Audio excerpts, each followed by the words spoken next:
My name is Kona Sise. Welcome again to another edition of press conference. We come again today, Thursday, at the Ministry of Information and Communication, then press conference where they can call, so that we go get for know about current thing that they happen at the country. Now we go inside the conference room for go witness the press conference. All right, thank you very much. As always, we start with the update for the week. The final report of the Commission of Inquiry into Government Activities between 2007 to 2018 was presented to the government of Sierra Leone by Commissioner Biobele George Will on 25th March 2020.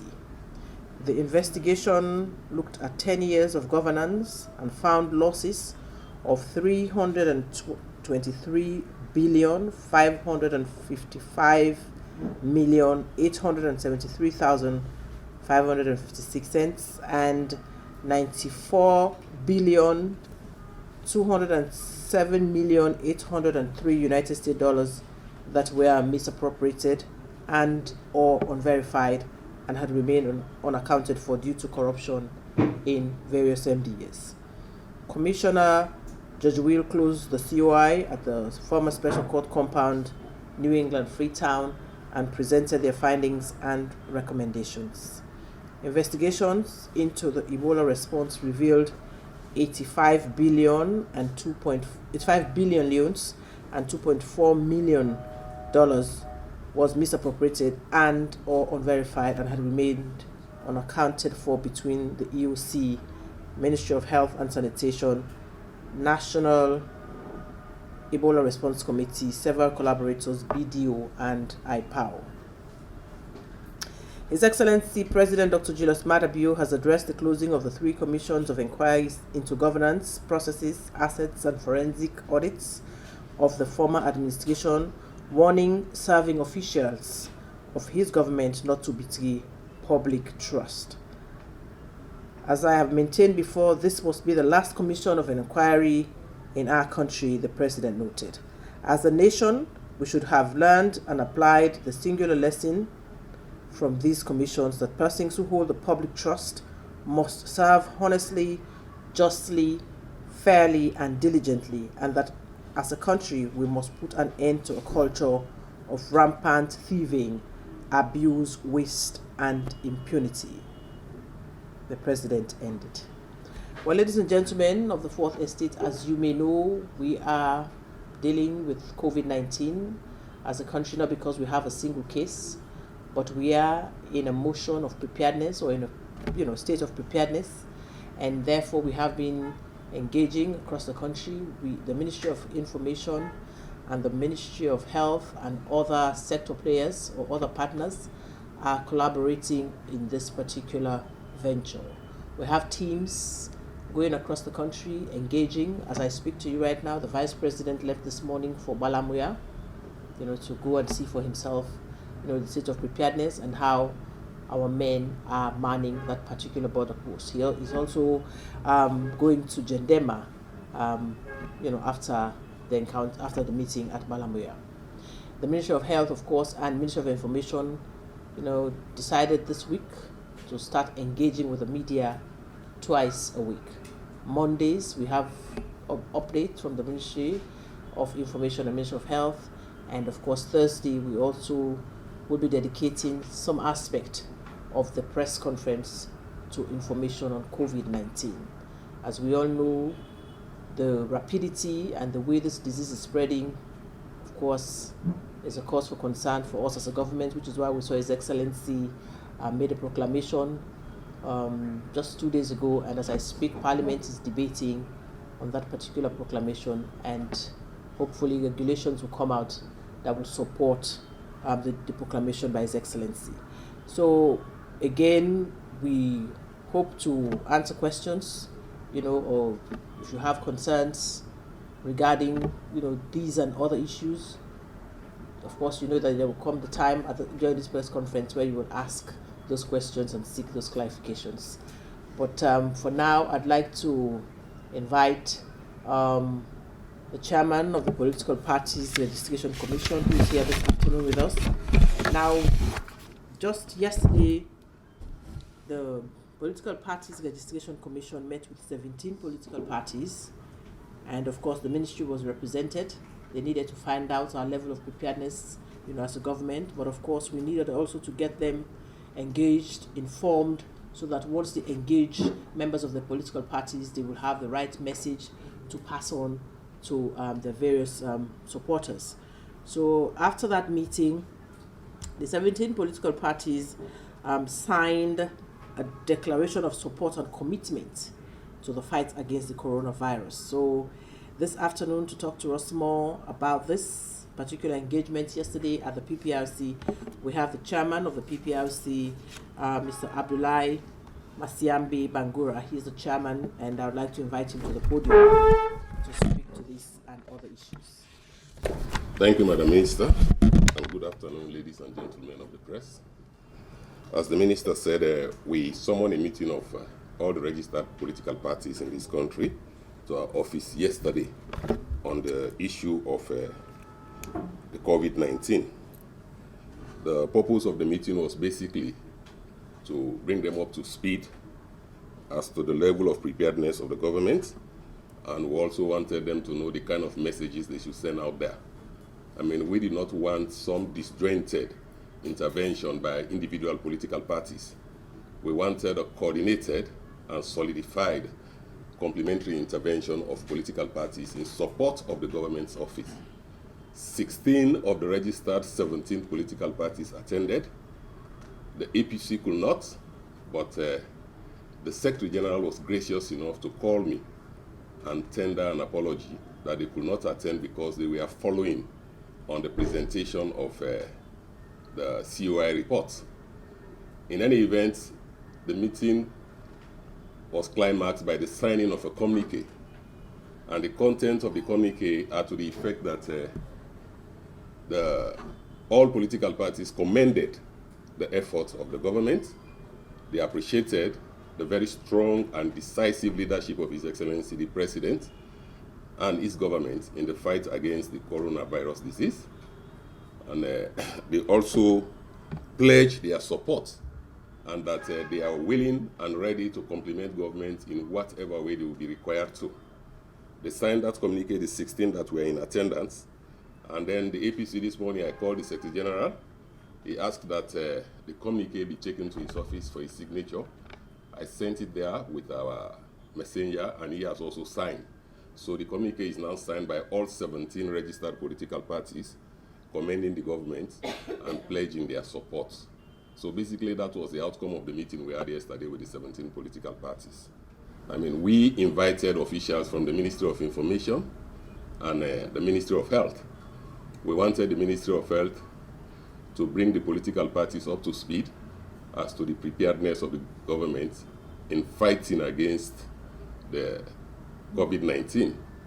And from the Ministry of Information, we wanted to know the kind of messaging. We did not want to have some different messages that will confuse the ordinary man out there. So eventually officials from the two ministries were there, and they were able to make some presentation to the political parties. Questions were asked, and a number of issues were addressed. So if I'm here this afternoon, is to inform the press that this was what happened yesterday at the PPRC, and I have a copy of the communique.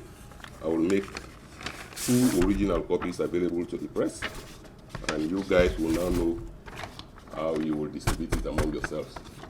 I don't know who is going to receive it. Okay, so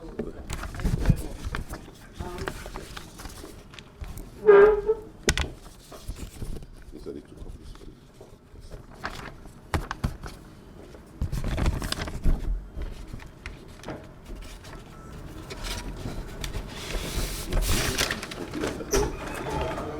Which one is mine? Okay, thank you very much, Mr. Chairman. So, ladies and gentlemen of the Fourth Estate, at this point, like we promised on Monday when we had our press conference, we promised to be bringing you update on COVID-19 as and when we get information. Of course, we have been on top of things when it comes to sharing accurate information, responding to rumors. Just the other day we were at the office when someone called to say that there's a situation in Bo involving somebody that came in from Liberia. Was it Liberia or Ghana?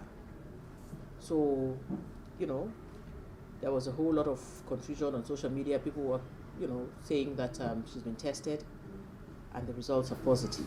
We have a host of issues, with social media these days, because everybody just wakes up and just decides to post things on social media without even cross-checking or verifying some of this information. So now the Ministry of Information, like I mentioned in that press conference, we now have a Facebook account. We used to, but now we have set up a special Facebook account for COVID-19 responses. So that Facebook account is going to be,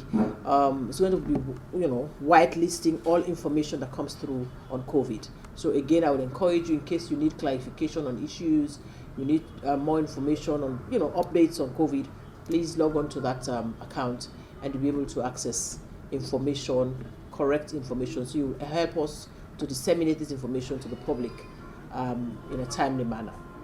So like I said, we have this afternoon Harold Thomas. Of course, as I'm sure you guys are familiar with Harold.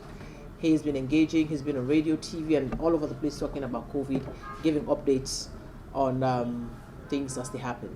So I'll invite him to come up and talk to us about what's the latest update on COVID as we speak.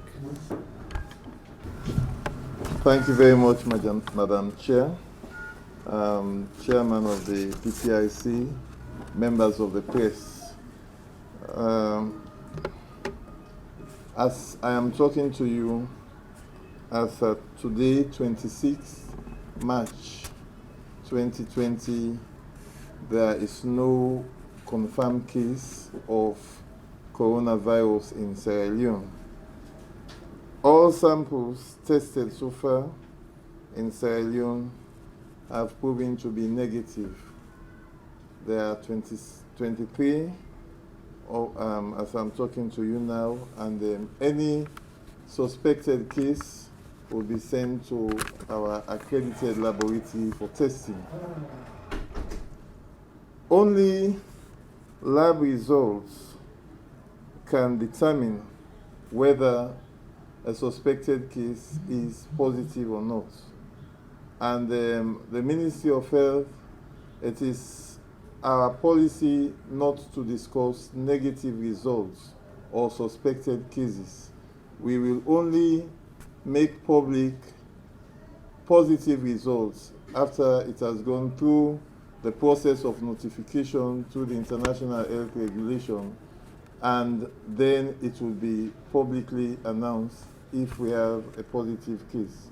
So we do not communicate negative results or suspected cases. Sierra Leone has full capacity to test for COVID-19. And we, for the quarantine cases or quarantine passengers or people, we have a total, as at 25th of March 2020, a total of 685 persons cumulatively, and the total in quarantine now is 336. Government quarantine as at the 25th of March is 224. Organizations that are mandated to have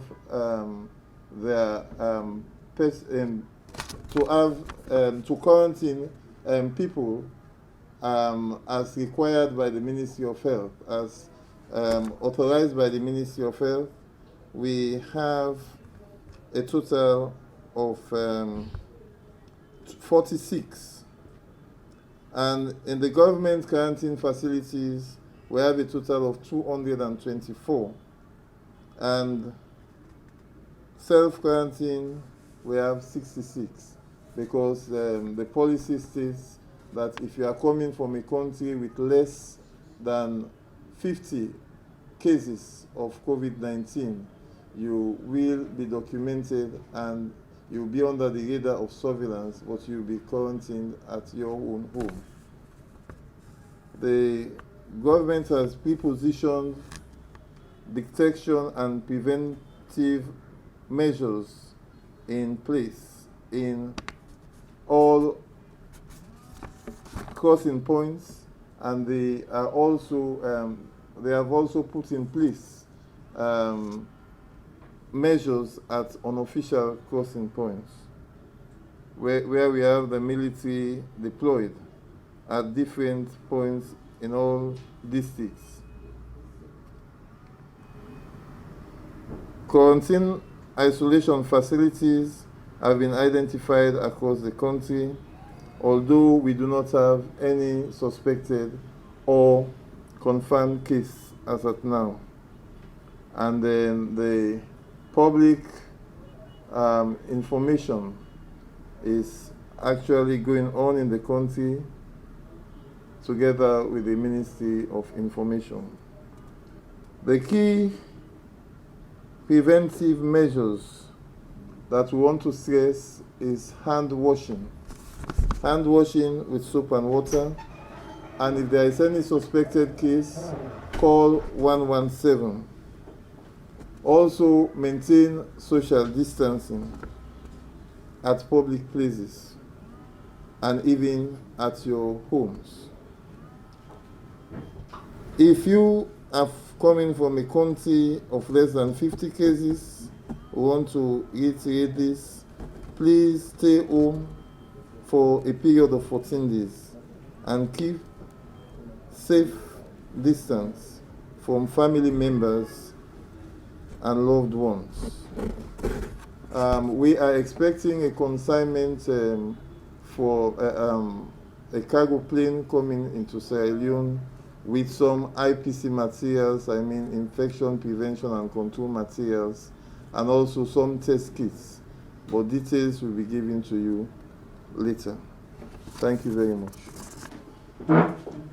Thank you very much, Harold. And next up to talk to us or make a statement is the Minister of Information.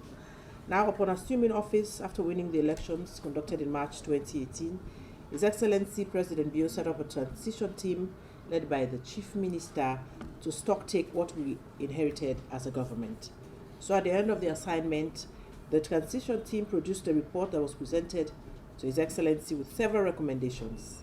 Key amongst them was for government to set up a judge-led commission of inquiry to investigate acts of corruption. Now, as you may be aware, His Excellency President Bio, during his campaign, and even up till now, notes that corruption was the reason why kids in far-flung communities do not have access to decent learning facilities, proper health care facility, and of course, acute poverty experienced by people in different parts of the country. Corruption was slowly becoming the norm rather than the exception.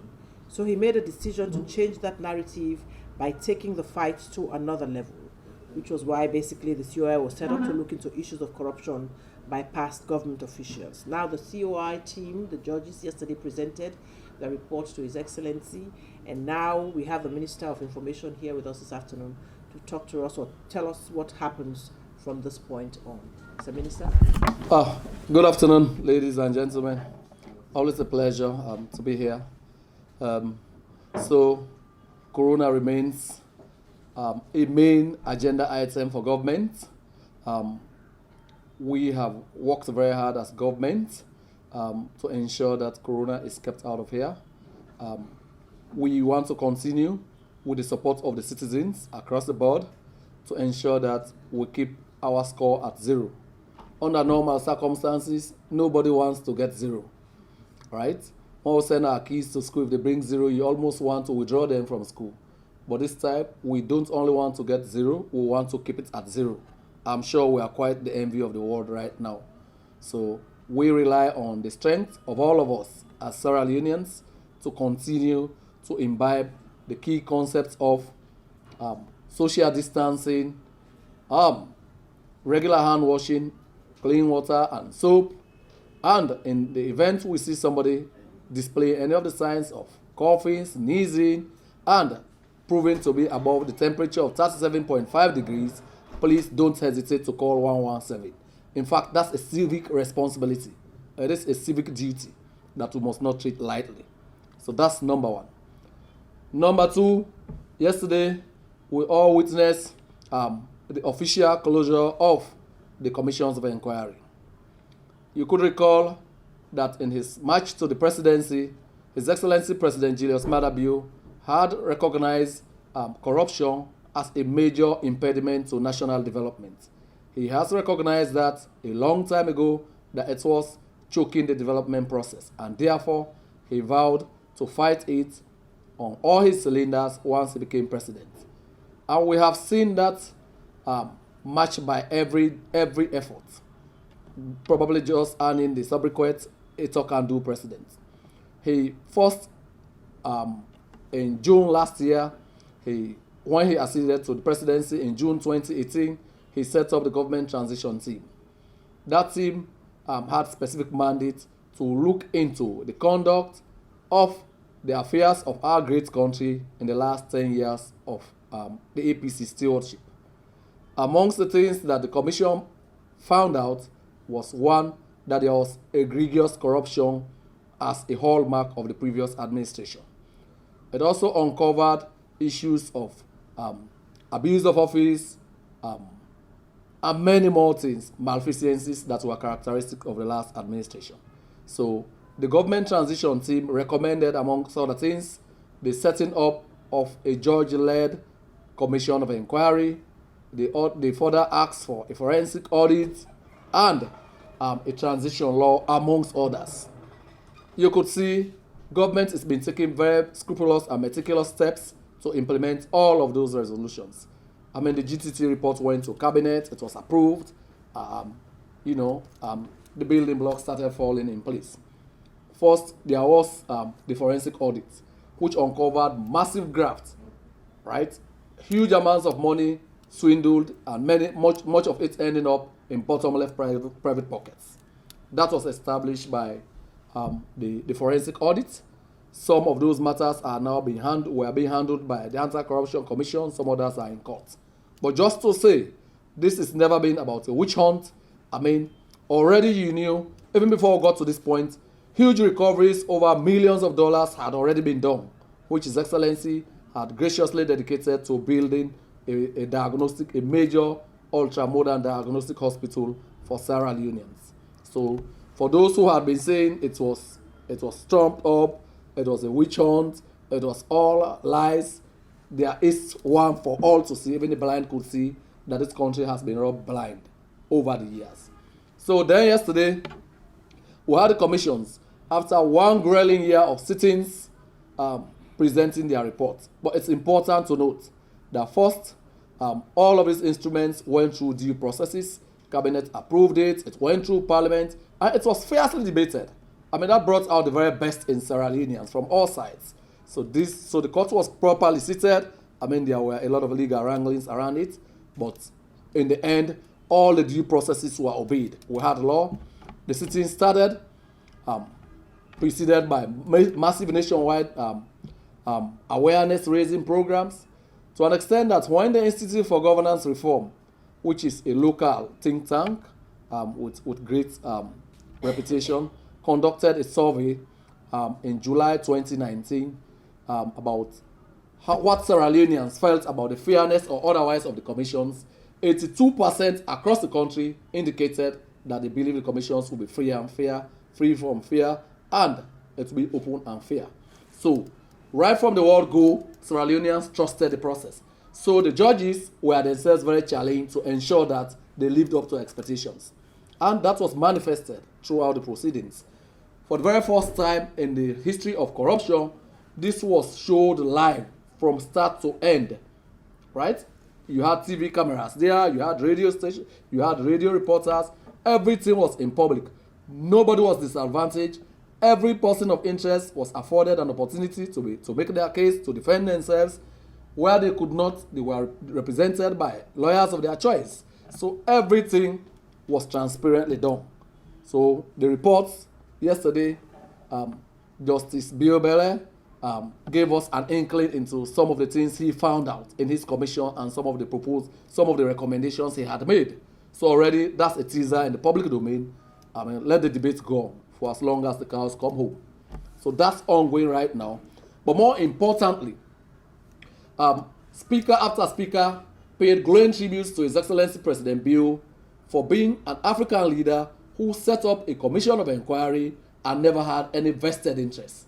He wanted the commissions to run as independently and as freely as they could, so that at the end of the day, the ends of justice will be served. Because for him, when it comes to the fight against corruption, it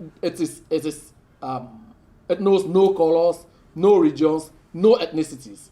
He is concerned about the fact that corruption has hemorrhaged this country almost to anemia.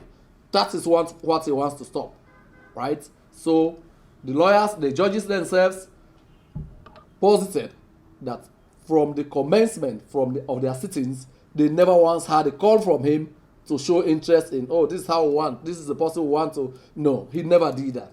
Well, again, he promised that right from the beginning, at the launch of the commissions, he said, go ye out there, ensure that you give everybody a fair chance and bring out what you see so that we can act on it. So that is very instructive.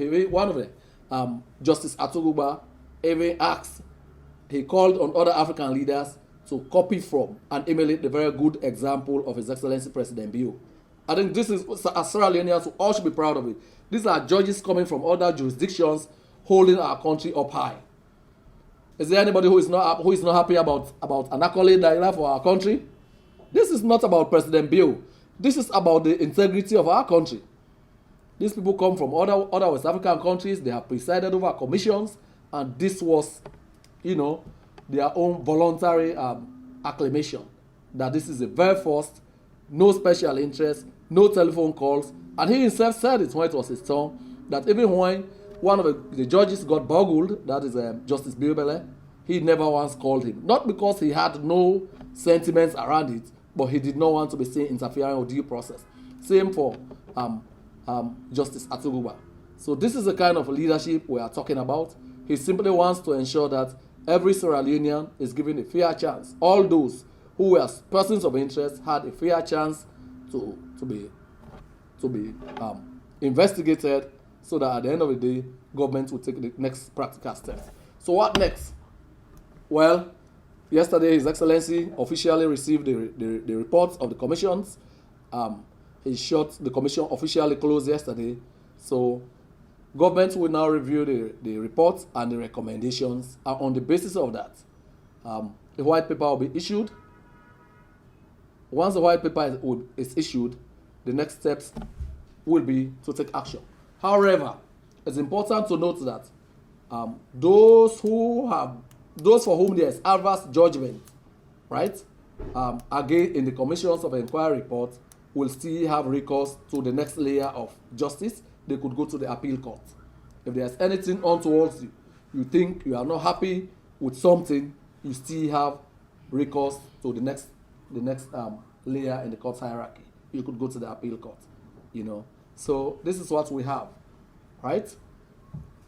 So it's important, ladies and gentlemen, first, that we started the process. President Bio started candidate Bio, retired Brigadier Bio, promised to fight corruption. He has strengthened the Anti-Corruption Commission. He has put at the helm of that institution a young man who believes in the future of this country and who equally shares the view that corruption is hemorrhaging the country and therefore is determined to fight it. You have the Audit Service Commission, which is also being given a free hand to do their job. And now you have the commissions of inquiry who just reported. So this is a multi-pronged approach to fighting corruption. We believe this is a very determined start of a long journey. Una sef don listen to updates we come out today inside the Ministry of Information and Communication. Inside the press conference today, we get with the chairman for PPRC. We can talk about the political parties and when are in 17, what they don't they do, and then commitment where they don't they give for see that this disease, coronavirus, no can inside Sierra Leone. We will also get with today somebody from EOC, when Mr. Aro Thomas. We can talk, but the current state where the country they now concern concerning this virus. We bring the program can to you today. My name na Kona Sise. Till we meet again to another edition of press conference, I say tata.